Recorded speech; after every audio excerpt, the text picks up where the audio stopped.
Et voilà, ce n'est pas plus difficile que cela. Vous venez d'assister à deux sortes d'attaques, hélas très fréquentes dans nos grandes villes, mais ici les agresseurs n'ont pas eu de chance. Les victimes, ou présumées-elles, pratiquaient l'aïkido, moyen de défense efficace s'il en est. Ce mot aïkido, beaucoup d'entre vous, j'en suis sûr, l'entendent pour la première fois.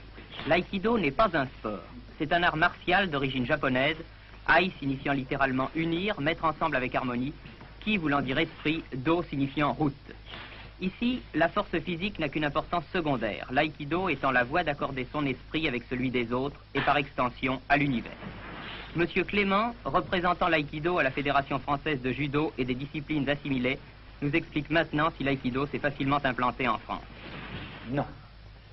L'aïkido a été primitivement implanté par le maître Mochizuki, qui était un élève du maître Shiba, mais qui a modifié les techniques. L'aïkido a été véritablement implanté par le maître Tadashi Abe, qui nous a dévoilé les techniques que lui avait enseignées le maître Ueshiba. Lorsque le maître Tadashi Abe est retourné au Japon, il a été remplacé par mon ami Noke, qui a pris la direction technique de la section d'aïkido de la Fédération française de judo et de disciplines assimilées. André Noquet, homme jeune de 50 ans, propagandiste itinérant de l'aïkido à travers l'Europe, quel est votre titre exact? Je suis maître d'aïkido. Et comment êtes-vous devenu maître d'aïkido? Je suis devenu maître d'aïkido en me rendant au Japon. Vous étiez avant professeur de judo? J'étais professeur de judo et des disciplines assimilées. Et qu'avez-vous fait au Japon? Au Japon, j'ai pratiqué au Centre mondial d'aïkido, chez le maître fondateur, à la source même, maître Ueshiba. Celui-ci est un extraordinaire vieillard de 86 ans au visage étonnant de pureté. Il habite toujours Tokyo, dans le dojo même où il enseigne cette merveilleuse discipline. Grand maître, qu'est-ce que l'aïkido? L'esprit de l'aïkido est de sauvegarder l'amour. C'est le chemin de la paix. C'est la réalisation de l'amour. Dans l'amour, il y a le bon et le mauvais amour. L'aïkido sauvegarde le bon et nous essayons chacun de purifier nos âmes et nous enseignons à chacun de marcher dans le droit chemin. L'aïkido n'ayant aucun rapport avec le judo dont il est totalement différent ou avec la religion. Dans l'aïkido, tout est compris, le but et l'amour. Vous êtes resté combien de temps au Japon? Je suis resté près de 3 ans, chez lui.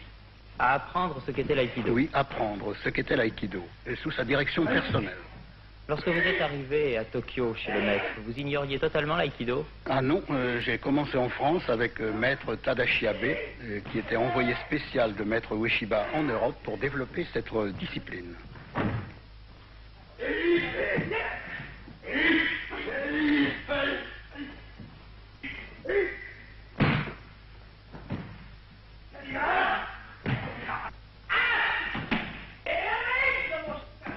Je me levais tous les matins à 5 heures du matin et je nettoyais la salle avec les camarades, les disciples japonais du maître. Car il faut nettoyer la salle. Il faut nettoyer la salle, il faut balayer avant d'apprendre.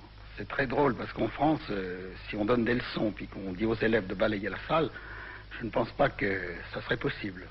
Qu'est-ce qui différencie le judo de l'aïkido? Judo, c'est un sport avec des attitudes préarrangées. Comme en boxe, comme en lutte gréco-romaine, il y a des mouvements, n'est-ce pas? On doit se saluer, on doit respecter un rituel. Mais dans le haïkido, c'est une méthode de combat qui est très efficace dans la rue, n'est-ce pas? C'est une technique à mi-distance. Tout le monde peut faire de l'aïkido? Tout le monde peut pratiquer de l'aïkido. C'est une excellente méthode d'éducation physique, de maîtrise du corps également. Pour les jeunes aussi? Oui, c'est une gymnastique articulaire remarquable. Pour les jeunes également. Est-ce que vous pensez que l'aïkido apporte quelque chose à l'être humain? Oui, il apporte beaucoup à l'être humain au point de vue du concept de la maîtrise de soi, n'est-ce pas? En pensant que le réflexe doit jouer dans une attaque et non le cerveau. Il y a peut-être le concept du bouddhisme zen qui dit de faire le vide et de laisser agir le réflexe. Pourquoi, à votre avis, l'aïkido est-il moins connu en Europe, par exemple, que le judo, le jujitsu ou même le karaté? C'est normal. Le haïkido était une technique secrète il y a 20 ans, 25 ans. Et le maître Ueshiba, qui est fondateur de l'aïkido, a maintenant donné, n'est-ce pas, comme on dit, les feux verts pour le haïkido.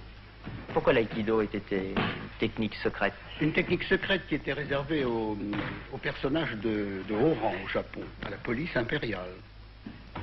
L'aïkido peut être mortel? Bien entendu. C'est comme la langue, on peut dire des choses bonnes et mauvaises, c'est la même chose.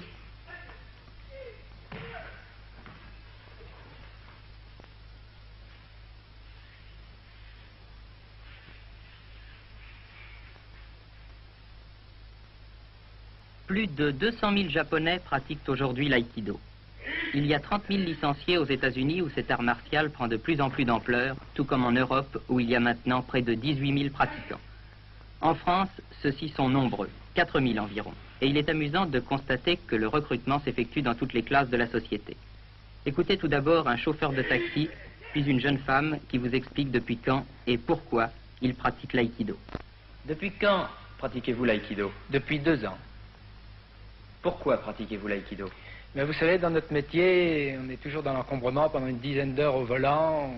Physiquement, on n'est pas fatigué, mais c'est surtout l'énervement de la circulation. Et je trouve que ça me fait vraiment du bien de faire de l'aïkido. Ça me décontracte et ça me donne aussi de très bons réflexes qui sont utiles dans la circulation d'ailleurs. Et aléatoirement, au point de vue défense, ça pourrait m'être utile par les réflexes que ça donne si jamais par hasard j'étais attaqué. Eh bien, je fais de l'aïkido d'abord parce que du point de vue physique, c'est un excellent entraînement. Et puis qu'ensuite, étant donné que j'en fais depuis 3 ans maintenant, je suis assez passionnée par les philosophies orientales. Et c'est intéressant de connaître les rapports qu'il puisse y avoir entre l'aïkido et le zen. Je travaille dans un bureau et je fais de l'aïkido depuis 12 ans. Je suis 3e dan. Je pratique l'aïkido parce que c'est un exercice physique intelligent qui représente pour moi le complément nécessaire à mon activité professionnelle essentiellement sédentaire. Et à ce titre, il satisfait à la fois mon corps et mon esprit.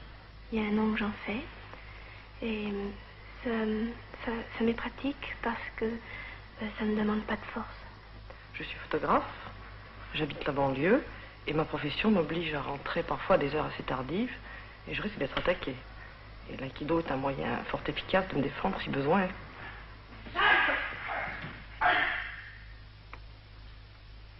Les Japonais possèdent plusieurs sortes d'arts militaires.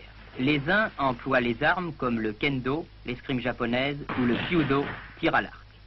Les autres, comme le judo et le karaté, ne les utilisent pas, et l'on pourrait ranger l'aïkido dans cette catégorie si ses principes essentiels n'étaient utilisés aussi bien dans le combat avec ou sans armes, comme ces démonstrations vont le prouver.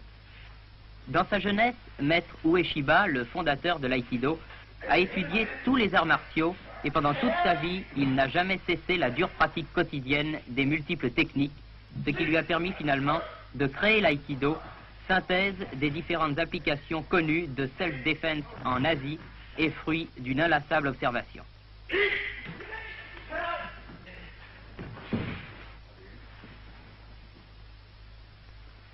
Les techniques de l'aïkido apparaissent aux profanes comme étant extraordinaires de rapidité et de précision.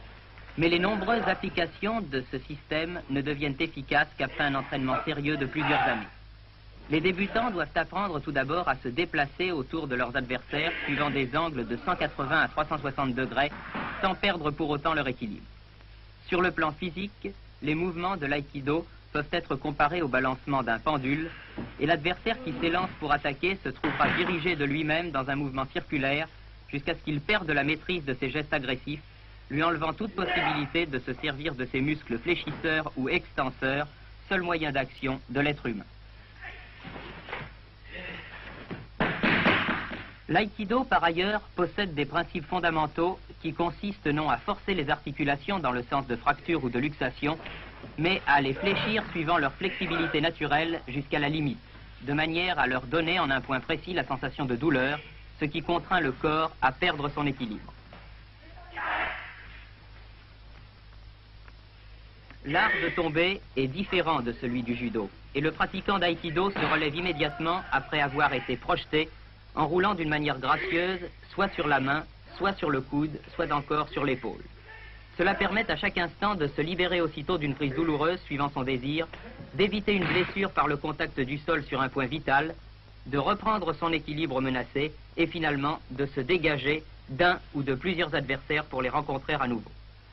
En raison de ces moyens essentiellement doux, L'aïkido est la forme de défense personnelle la plus appropriée aux femmes et aux hommes mûrs. Sa vie entière, l'être humain qui a choisi cette discipline pourra pratiquer en progressant toujours quel que soit son âge. Un mot encore sur le costume typiquement japonais. Le haut s'apparente au judo. Quant aux sortes de pantalons noirs, ils ont leur raison d'être.